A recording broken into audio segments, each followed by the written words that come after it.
You're used to hearing my voice on the world, bringing you interviews from around the globe. And you hear me reporting environment and climate news. I'm Carolyn Beeler. And I'm Marco Werman. We're now with you hosting The World Together.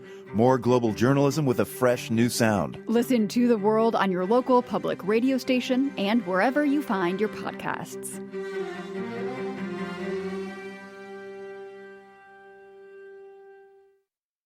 This is On Shifting Ground. I'm Ray Suarez.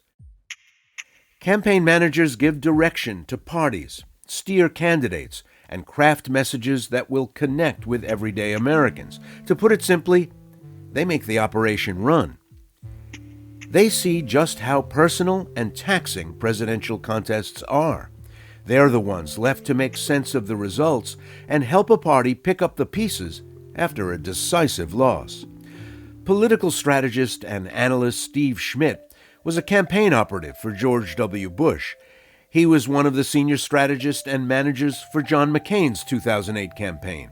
And he's a co-founder of the Lincoln Project. In the aftermath of the 2016 American presidential election, he's emerged as one of the bluntest and most incisive voices commenting on U.S. politics and global issues. Steve Schmidt joins us now. He's been the host of The Warning, and he definitely warned us. Steve, what happened? Well, very significant loss for Joe Biden, primarily, the vice president who was on the ballot, Democrats generally, and really the net that we know so far, really the biggest thing is I think back at the words of Jesse Jackson, his aspiration to put together that rainbow coalition. Trump has put together an American rainbow coalition. It is multi-ethnic, Black, white, Latino, male. He ran on malice. He ran on anger. He ran on grievance. He ran on hate.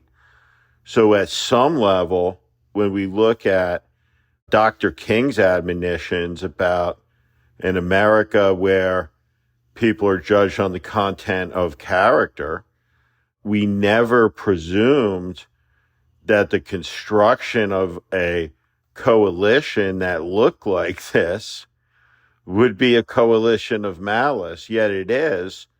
And it is a majority in the country. For 9 years of Trump, through this election, was always able to say, there are more of us than there are of them. And that's just not the case in this election, given the choice.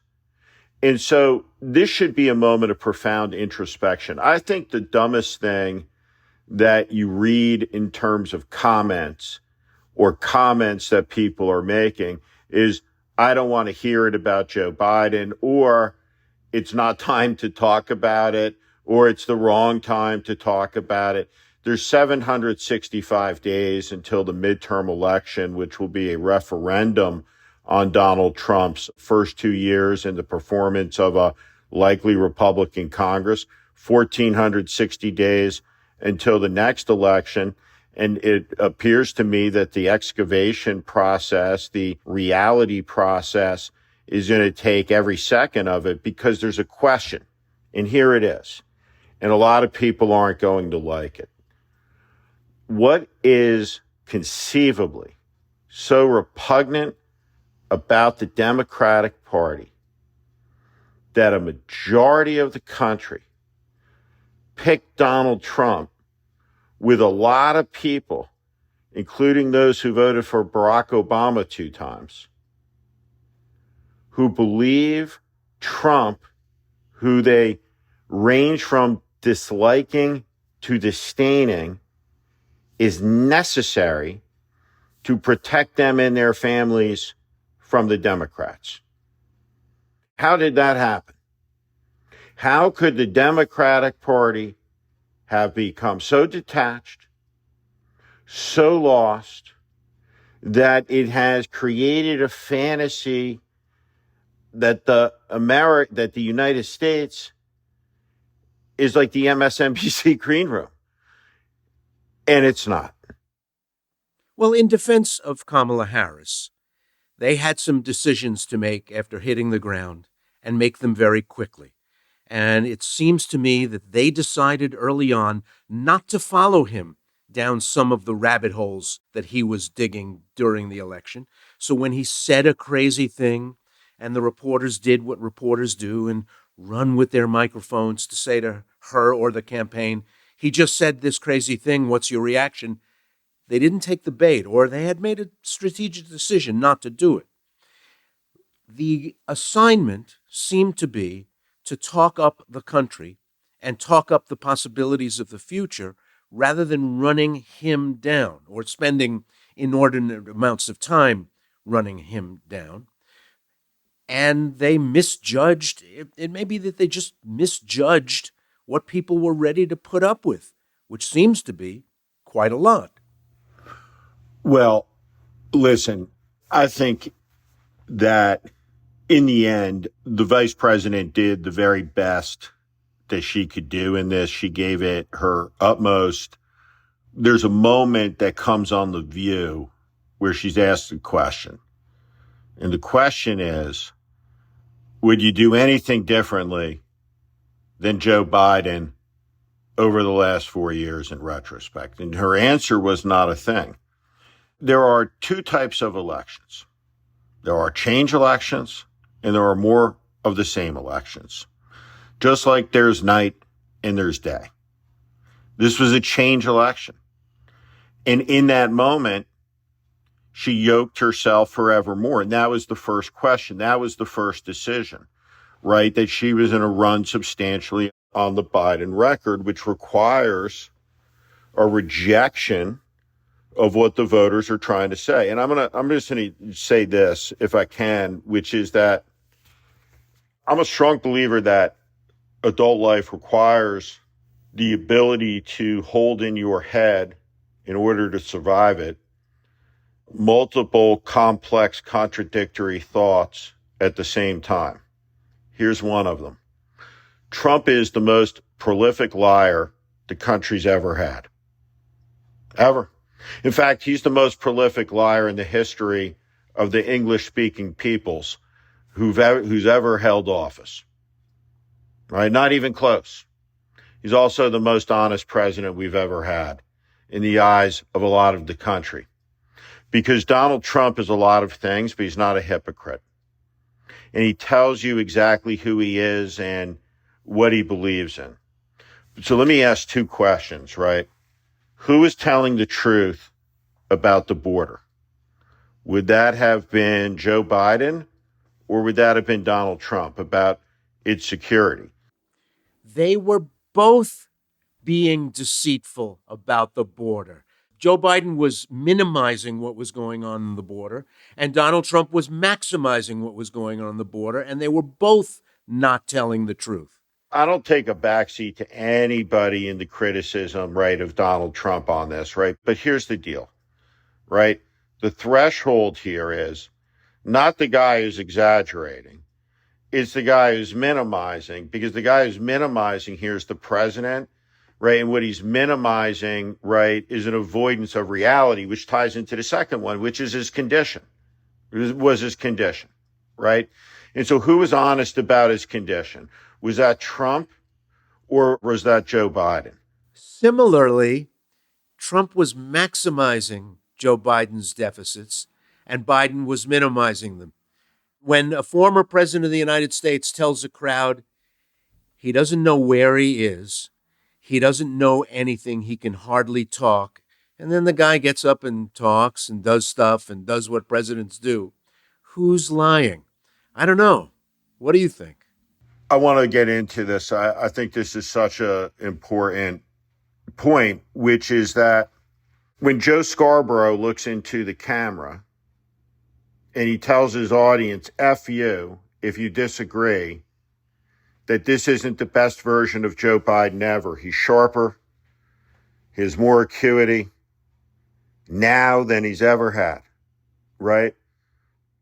Gauge that for what it is, appreciate it, and also appreciate that there's a cohort of the population that's seeing the condition with their own eyes, reacted very badly to constantly being yelled at by the Democratic Party or being gaslit by them on TV, saying he's never been better. At any rate, he was not up for a second term.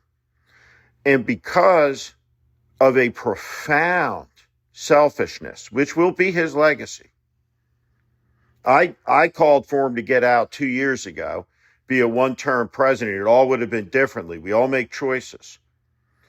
Because of him and Jill Biden and Steve Schmidt and Anita Dunn and Mike Donald, small handful of people who gaslit the country, the Democratic Party found itself in the position where it was in. And then the campaign went out and talked about Brat Summer and Campaign of Joy and all of this stuff.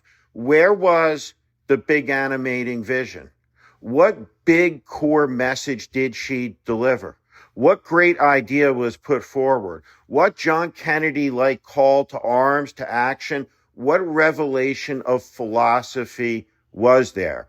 Vapidity combined with talking points, combined with data to make a hollow case against a vicious man that in the end wasn't believed by the American people, in part because Joe Biden never treated the gravest threat to the Union since the Confederacy like a threat. He treated it like a prop.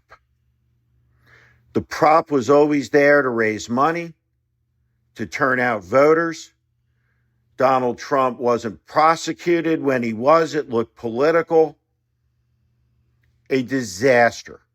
And so when the American people were told Bidenomics is the best thing there's ever been and Joe Biden is FDR, and over again, the political frame of stories from the White House is the American people have to be grateful for their president, who does that sound like?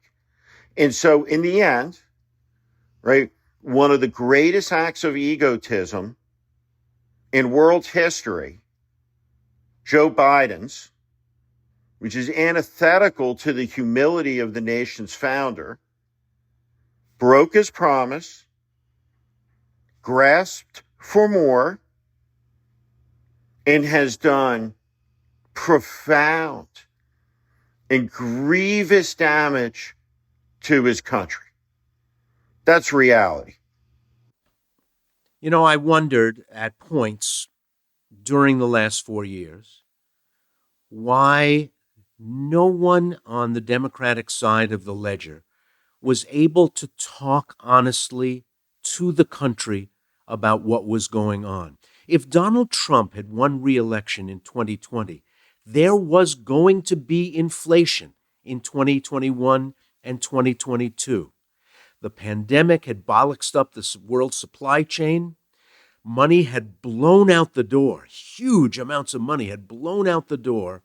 And as the country reopened, it became apparent that all of that money helped stave off a much worse recession. And there was going to be inflation.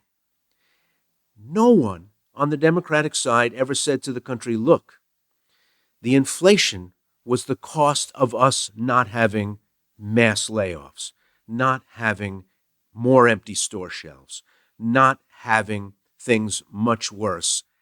No one ever talked about inflation as a thing that happens from time to time. I was a young worker during the last big inflation in this country. It sucked. It was terrible. But when a former president turned to me as if he had nothing to do with it and said, this is the worst inflation ever, that was a lie. He knew it was a lie. Nobody ever talked about real life and real economics and what real dollars do in real economies. Nobody on the Democratic side acted as if this is something that had to be talked about, either in an exculpatory way or a real talk kind of way or any kind of way that would help the country understand what we were going through. Instead, it just went on, became the albatross that it did around the necks of Democrats, and they never, ever had a message for the country about why it happened, what's happening now, how it's changing. Nothing. It was astonishing, really. When Biden took office, he put forward a budget. Larry Summers said to him, don't spend that much money. You're going to enhance the inflationary cycle. And nobody listened. So, here's the advice. When you come in, you're a Republican, you're a Democrat. Trump is obviously going to be dedicated to the extremism that he's committed to, and every word that he said he meant. But someday there will be a normal person back in there, and they should tell someone from their own side no on the first day. Make people unhappy. It's the key to being a good president, right? You have to liberate yourself from your friends. And Joe Biden didn't do that after having won an election by 44,000 votes across 3 states. And then he allowed the singularly gravest threats since the Civil War to fester, to metastasize and gather. And it ultimately returned and it beat him in the most decisive Republican victory since 1984 is what it's going to be when it gets done, even though there won't have been as many votes or percentages like there was in 88 or the landslide. This is a very significant victory. And there's another thing that needs to be said about, how did this happen? These left-wing progressive politicians running the district attorney's offices and mayoral offices in the nation's biggest cities have been Donald Trump's best friends. There is no person, right, that has done more for Donald Trump than the DA of Portland, Oregon, than the DA of San Francisco, than the DA of Los Angeles, than the mayor of Los Angeles, the mayor of San Francisco, the mayors of these cities who have allowed them to crumble. Since when did progressivism and liberalism mean the right to shit in the street and to destroy the quality of life, open air drug markets, complete lawlessness? And guess what? Part of the progress of America's civil rights movement is a vibrant, diverse, in opinion and thought, American population of Black Americans, Latino Americans, and Donald Trump put together a coalition that every Republican president has long aspired to, and every Democratic president has long aspired to do.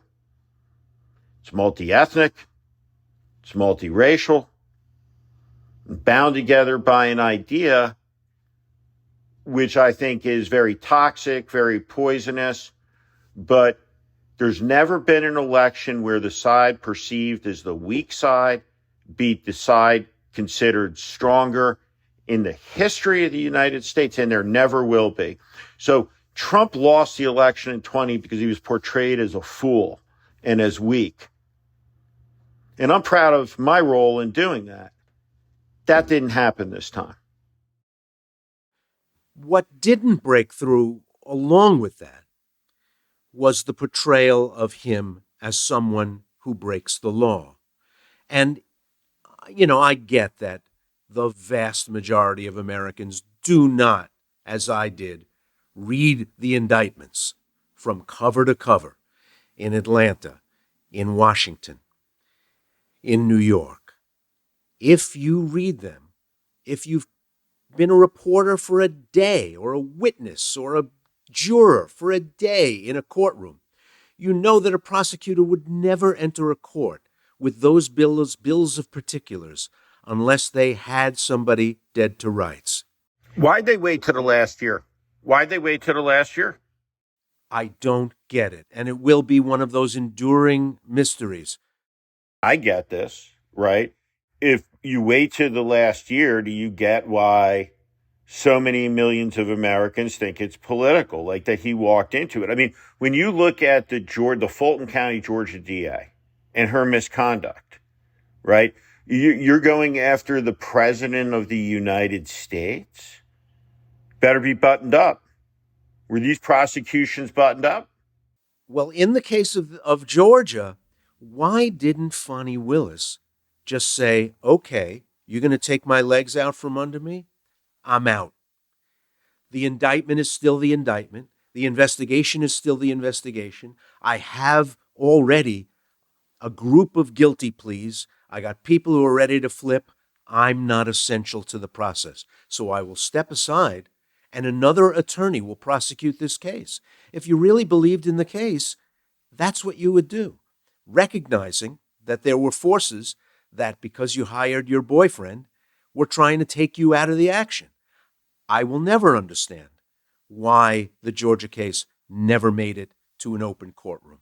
I understand completely why the federal cases never made it to a courtroom, because they gamed the system in a way that slowed everything down, threw sand in the gears, did procedural motions and new briefs that kept everything from going. But Ray, I mean, listen, one of the things that I said at the beginning of that is, when he was indicted, is that people like me, as most vociferous critics, have to be the most ardent voices asserting that, you are innocent until proven guilty, and that you have rights, and that the reality, again, is I watched the insurrection on television. I saw it. It was not a priority until the last week of the campaign, right? The question, right, of the threat became very politicized, because the Biden administration treated Donald Trump like a threat very situationally until the last year. The Manhattan prosecution is a mess, was a mess, has always been a mess. The American people, I think, it is fair to say, right? You can just reach the conclusion. And I'm a fatalist like this. Like, I accept this. Like, I did not meet any undecided voters, right, in the last 2 months of the election, but I accept their reality. And it's the same thing with this, right? It's reality. It's just reality. And, the bottom line is, this is a disaster for Democrats for so many different reasons, but all of them bound up in ego. Ego. And that's the answer. Well, if you're a Jack Smith, and given the assignment that he was given, if you find evidence of criminality, if you put together a sequence of events that can only be described as criminal, what do you do with that information if it's late in the term? Late in the term is a political decision.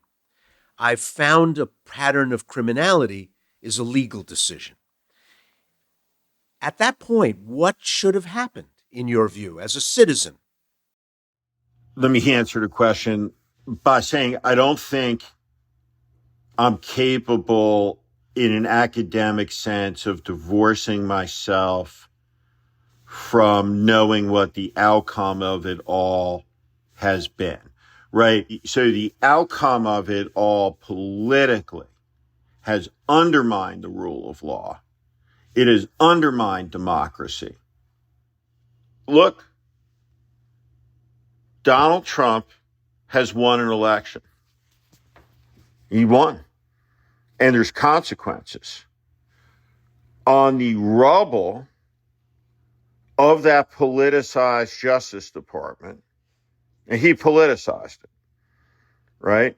If a building is burned by an arsonist, it's still burned, right? On the rubble, Donald Trump will seek to dismantle controls and to turn security agencies into departments of vengeance, abuse police powers of the states, abuse revenue powers of the state, and he's going to do it. He's going to do it successfully. He's going to create a climate of fear. You're going to see a rush to kowtow to Trump, right? A great capitulation coming. And everyone, right, in positions of power, right, who would have objected in 2017, had Trump do the things he's about to do, will now either take the position that the things he are doing, the things they are doing, they are in fact not doing, and it's not happening, right? You'll see some of that, but mostly those people will just be indifferent or in line behind it, because the organizing principle of the administration is very simple. Don't tell the president no. Well, Steve, what you're describing is Hungary. Switch the labels, call it Acme, call it Country A and Politician A and all that. It's Hungary. That's what they aspire to, right? That's, J.D. Vance has been explicit about that, about his admiration for what Viktor Orban calls illiberal democracy. When Viktor Orban is cheered at these CPAC rallies, and yeah, absolutely. That's exactly what they admire. Well, along with the knives out inside the democratic world, interestingly, along with that, there's a new strain of critique. It seems to me to be a little bit Pollyanna-ish, but I'd like to hear what you think of it. Don't worry, don't catastrophize Trump. You've exaggerated his downside possibilities. You've exaggerated his menace. He will be reined in by the institutions that predate him and will still be here after he's gone. What do you think of those people? I think they are naive, and some of them are cynical and opportunistic. What I would say is that in all of world history, there's not a single person who has ever not delivered on the promise of taking vengeance and retribution if they get power, when they get power. So right now, the MAGA movement is infused. The core is filled with arrogance, ready to remake the world. The zealots, the revolutionaries, the Joker politics of Batman, of let it burn like Steve Bannon. These people are ready to go. And they can't wait to get in there, to offend, to jar, right? There's no pretense of being president of all of Americans. This is about America's dominant id now, suppressing its beta ego, right? Democracy, laugh out loud, right? Trump's a fascist, laugh out loud. Trump could shoot someone on Fifth Avenue. Trump can do whatever he wants, is the takeaway from the election, which will in the end, of course, be Trump's undoing again, his unraveling. And we're in this cycle that, for your listeners, and this is always hard to appreciate, in this moment of ecstasy, right, of MAGA, it is also a instant of apogee. Even before you get to the inauguration, they'll be in a reentry trajectory. And what the opposition to this, and I don't mean, right, to the first 100 days, I mean to the totality of everything has to reform. And one of the things the donors, the voters, Chuck Schumer's presided over a disaster. Does anybody think it's a good idea moving forward for Chuck Schumer to be the Senate Majority Leader? Does that help? Does anybody believe, right, that the Democrats didn't go far enough left? Maybe one of the most devastating ads in American history in politics will be the Kamala's for they, them, Donald Trump's for you. I don't think for a second that Kamala Harris believes that transgender prisoners should have surgery. But she said she did, clear as day, in an interview. And so then there's a question. I look and I talk to a Trump voting family member, and I say he's crazy. And they come back and say, how do you feel about transgender surgeries for prisoners? I think this point, Steve, that you're making brings up one of the most interesting parts of the campaign, and that is the asymmetry of expectations for credibility. So this one statement, I am perfectly willing to concede that this was problematic and looked really bad on a commercial. But conversely, it seemed like there was nothing that Trump could say that would cause him similar damage, because the expectation is that nothing he says had to make any sense, had to be verifiable, had to be actionable, had to be true, had to be checkable, while everything she said had to be something that could survive fine-tooth comb scrutiny. And that difference was very difficult for her and a gift, a great gift to him. In the last month of this campaign, he was saying just weird, batty things, but cumulatively, that meant nothing. And that will stick with me from this campaign as one of the most interesting differential burdens that I've ever seen in covering politics for more than 40 years. This idea that one major party candidate could say almost anything that popped into his head, malicious, distorted, crazy, just bizarre. It just didn't matter. While the opponent had to say things that were careful, vetted. It's like learning to dance while staring at your feet. She had to deal with the fact that anything she said could come back to her in the form of challenge. Well, boy, I really disagree with some parts of this in the sense of, so presidential campaign's like an NFL game, right? You're going to get hit. You're the Democratic nominee for president of the United States, running for the most powerful office in the world, right? And there was a deliberate decision to have her evade questioning in the news media, right? And not do a lot of interviews, which I think early on was the right thing to do because most of the interviews are really stupid. But she ultimately makes a number of media appearances, but they're all cultural, right? Is Stephen Colbert, is he a soldier in America's culture war? Is he identified, right, as being on one side versus the other, right? What about The View, right? How does your average American guy, right, connect to The View, right? And if The View is one poll, right, in a race that had such a big gender gap, did Kamala Harris ever do a reciprocal interview that balances The View in the culture, right, that's male? Where was she in that cultural space, right? Now, what I would have done is give a series of very big speeches that were clear, that were aspirational. If I couldn't get someone to write them, I would have someone have plagiarized big sections of them, right, and change a few words from JFK.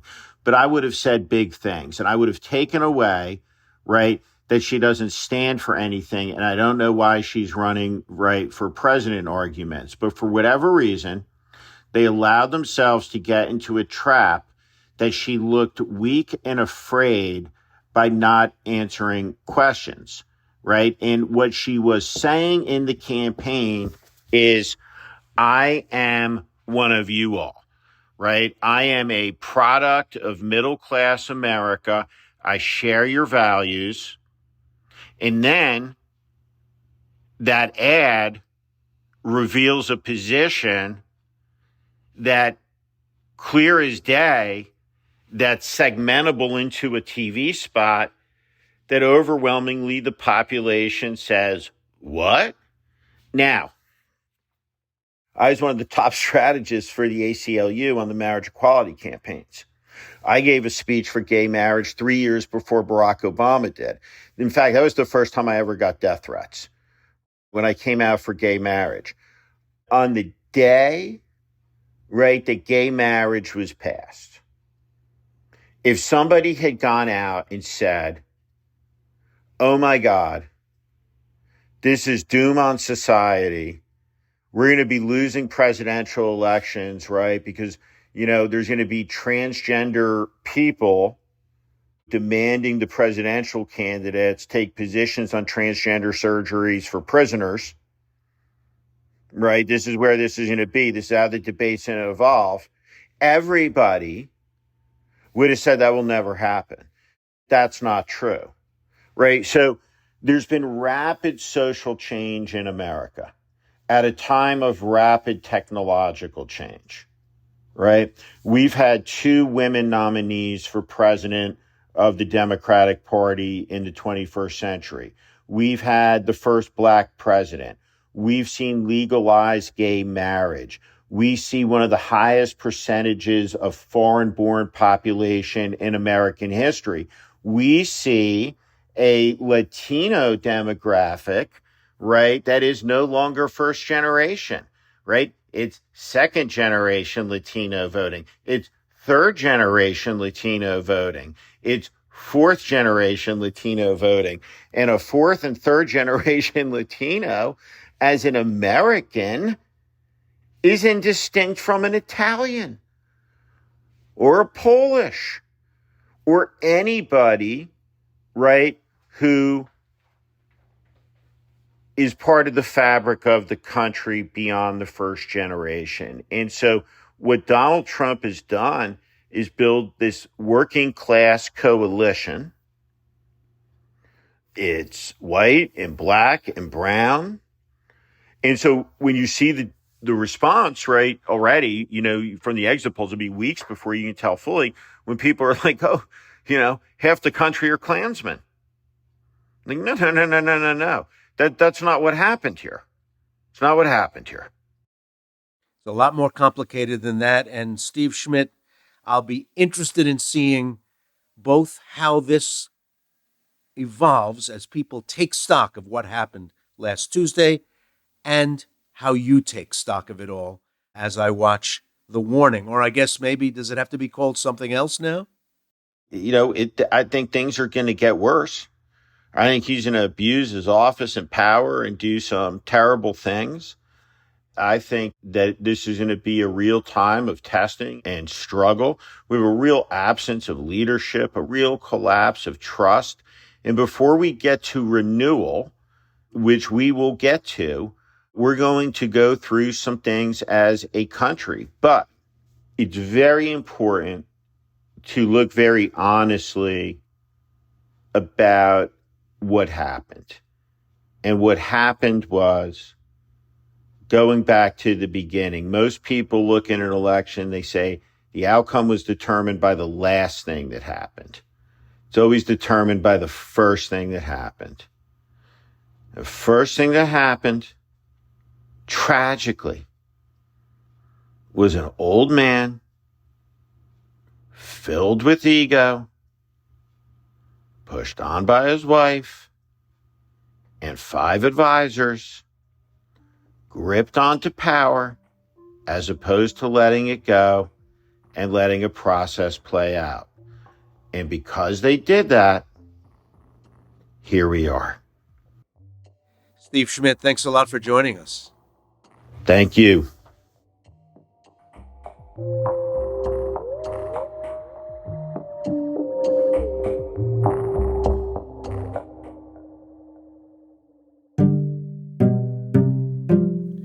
You've been listening to On Shifting Ground, produced in partnership with KQED, with funding from listeners like you, with special support from Mark and Maury Jane Perry, and Ann and Greg Avis. Today's episode was produced, mixed, and mastered by Matteo Schimpf. KQED's Jim Bennett is our technical supervisor. Jared Sport is our executive producer. Philip Yun is co-CEO of Commonwealth Club World Affairs. Our music is from Blue Dot Sessions. I'm Ray Suarez. Thanks for listening.